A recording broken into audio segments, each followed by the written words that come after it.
The 5 districts where the project will be implemented is Lusaka, Chirundu, Chongwe, Luangwa, and Rufunsa. The training we are having here is the last training. In terms of the key approach, some of the activities that will be implemented is a centered approach on building capacity of CSOs and other stakeholders through trainings, dialogues, reviews, and expert group meetings.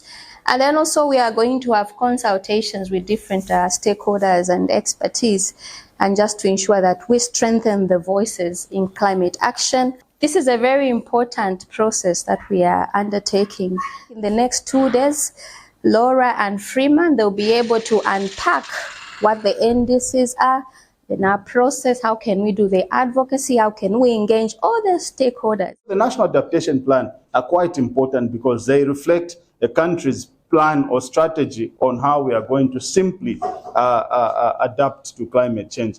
And with those 2 documents identified, now the key issue was, if we are saying we are civil societies, we are non-state actors, we are here to complement government efforts, what is it that we've been doing to ensure that these policies or these documents, they indeed reflect what is on ground and they can bring out the best to uplift the livelihoods of the people within the country, and also ensure that Zambia becomes a champion at global level in terms of contributing to successful climate change mitigation and adaptation strategies. And this is why in this meeting, this workshop, the whole idea of us learning these 2 documents, why they are there and why they are important, is just so that whenever we'll be advocating or coming up with projects as civil societies, as non-state actors, as private sector, our climate change actions should be responding to the NDCs and the National Adaptation Plan, so that together, when government says we have done A, B, C, D, civil society and non-state actors, we can also say we've contributed this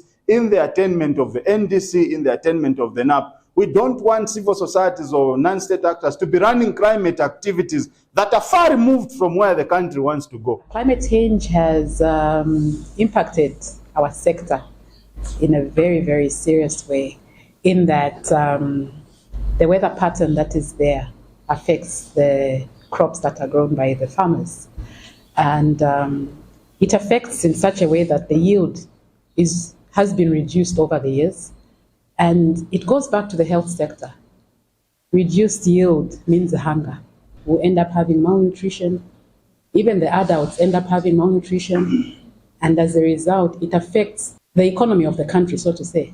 When there's lack of water, obviously there's going to be all sorts of health issues coming in, starting with dehydration, of course, which can trickle down to a whole lot of other problems, especially with children that are very vulnerable, and also women, not sidelining men, of course, but then these are the most vulnerable when we talk of access and quality and quantity as well. When it comes to the cutting down of trees, it has destroyed a lot of land, which creates soil erosions. As a result, people are no longer having proper harvest because of the soil which has been destroyed.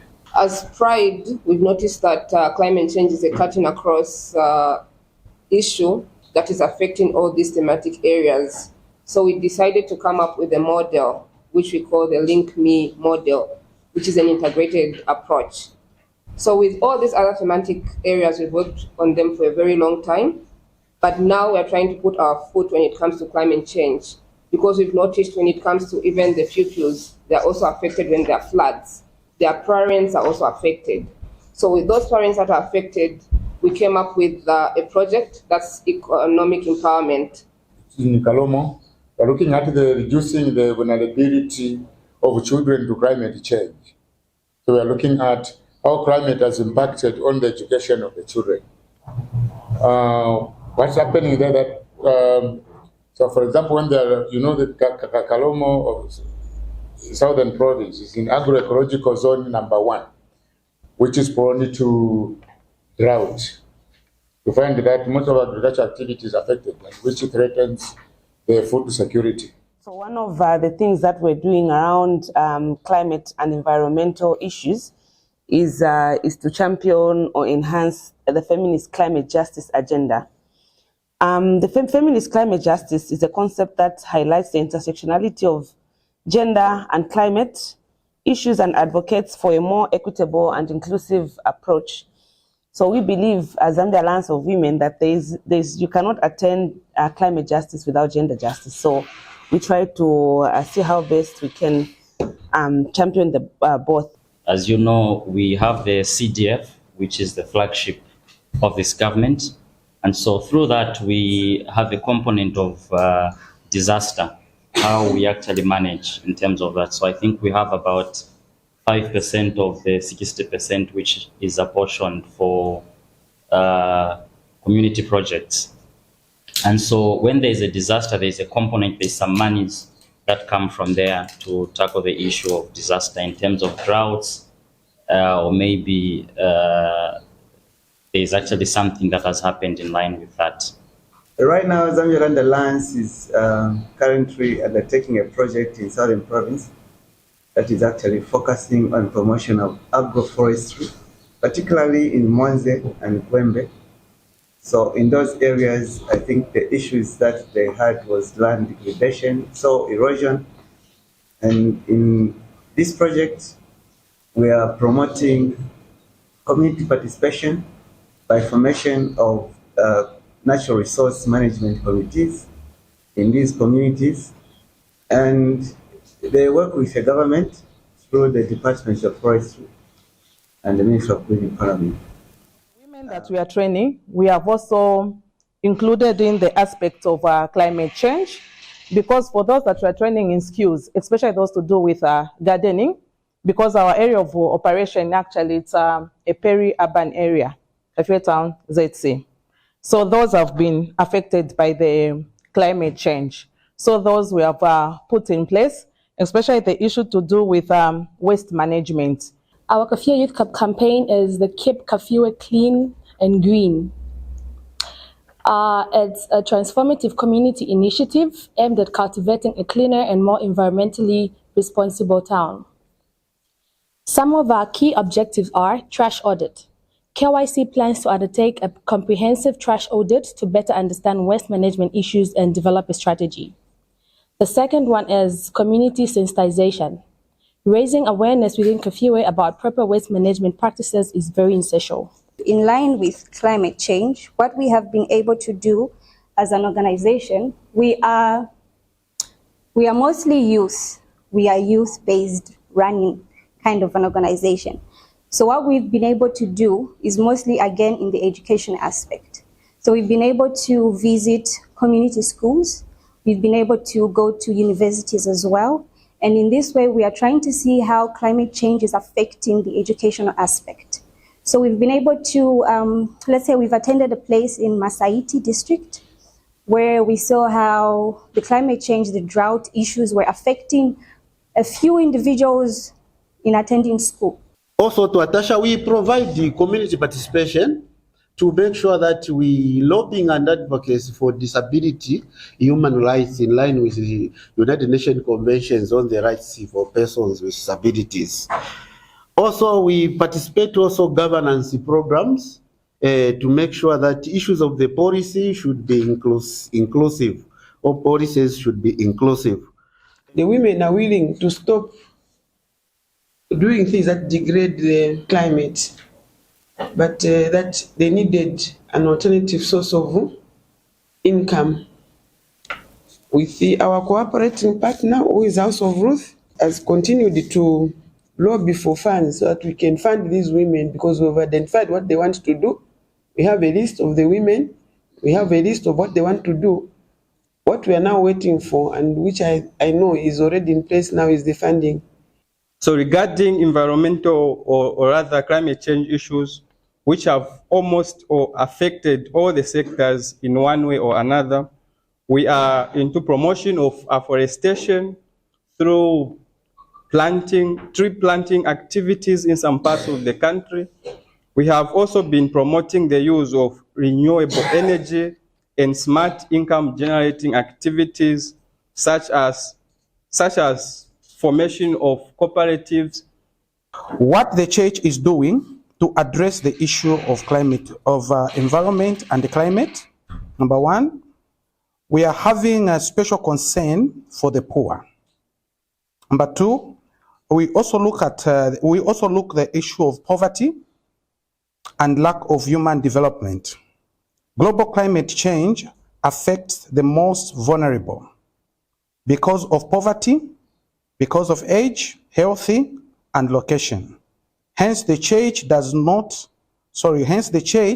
goes to where people are and tries to help them in any way they can. Yeah, I also looked at what causes climate change, and then we looked at the impacts of climate change in the sectors such as agriculture, forest, water, wildlife, energy, and mining. Then we also looked at the Paris Agreement and how it resulted to the development of the nationally determined contribution in our country. So we also say that the NAP was submitted to United Nations Framework Convention on Climate Change in 2016 and updated in 2021.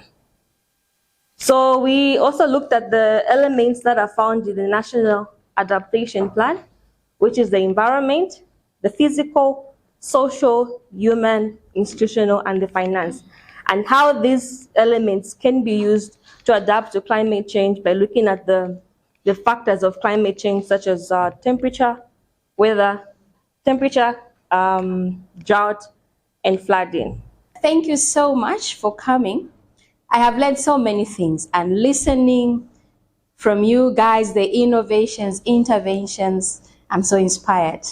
I'm so happy you came, and this is just a second activity in the project implementation, and we are looking forward to working with you. It's going to run up to 2024, so we will be coming back to work with you. I will invite Ma Miriam. She's going to give the vote of thanks. She has seen me grow. I've known her since 2008, so I'm just a daughter. We've learned a lot. I was laughing when I saw the invite, and then you're talking about the NDC and then the NAP. Then I said, hey, I think I've been looking for this information. I haven't had space where to go and learn and, just unpack it as simple as it has come out. There are certain things that you hear. There are so many jargons, dynamics, but it was as simple and straightforward. So even as we'll go to read, it's something that we'll look forward to learning more. So all in all, we are so grateful for your coming and for choosing Kafiwe to come and hold this workshop. We look forward to seeing you again. 2024, it's quite a while, and we are looking forward to participating in the success story, so that as you do your report, the end of project report, Kafiwe should come out as one of the places where you implemented your project successfully. This workshop has been impactful. It's really enriching in terms of knowledge. To some extent, coming from Kafiwe Town Council and looking at how much we have done in line with climate change, it leaves us exposed. May God richly bless you and increase your life. From this point, allow me to officially declare the workshop closed. May God bless you. Thank you for coming.